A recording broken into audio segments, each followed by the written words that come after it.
मोक्ष का उपाय कर्म, सांख्य, योग तथा सर्व त्याग है।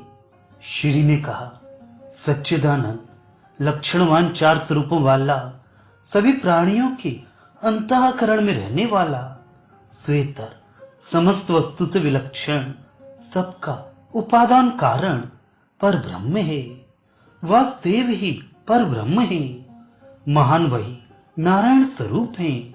मैं उनकी आनंद चिन्मय परमा शक्ति हूं। जैसे चंद्रमा में रहने वाली चंद्रिका चांदनी भिन्न और अभिन्न दोनों स्वरूपों से रहती है, उसी प्रकार मैं भी नारायण में भिन्न और अभिन्न रूप से वर्तमान रहती हूं। वही हम दोनों एक तत्व वाले हैं, किंतु दो प्रकार का होकर जगत की व्यवस्था करती हूं। जैसे प्रपंच ब्रह्म का एक भेद है, उसी प्रकार उनसे अभिन्न होकर भी मैं श्री उनका एक भेद हूं। नियतात्मा साधक पुरुष उन ब्रह्म नारायण को और मुझे ज्ञान के द्वारा प्राप्त करता है। विद्वानों द्वारा मेरी प्राप्ति का उपाय एकमात्र ज्ञान ही है और कोई दूसरा उपाय नहीं है, क्योंकि वह ज्ञान विवेक से उत्पन्न होता है, सब प्रकार से शुद्ध है, व्रण अर्थात घाव रहित है, मात्र वास्तव विषयक है और मोक्ष का कारण है।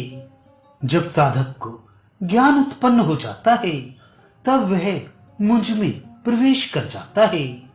अमलात्मा जीवों के द्वारा किए गए उन उपायों से मैं प्रसन्न होती हूं।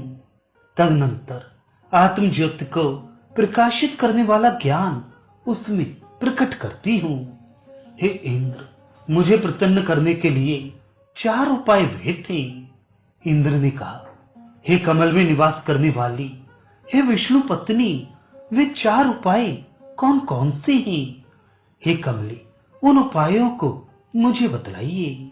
श्री ने कहा, हे इंद्र, मेरी प्रीत बढ़ाने वाले उन उपायों को आप सुनिए, जिससे मैं कहीं अन्यत्र न जाकर परम प्रसन्नता प्राप्त करती हूँ। स्वजाति भेद कर्म, सांख्य तथा योग और सर्व त्याग, ये चार उपाय विद्वानों ने मेरे प्राप्ति के लिए बताए हैं।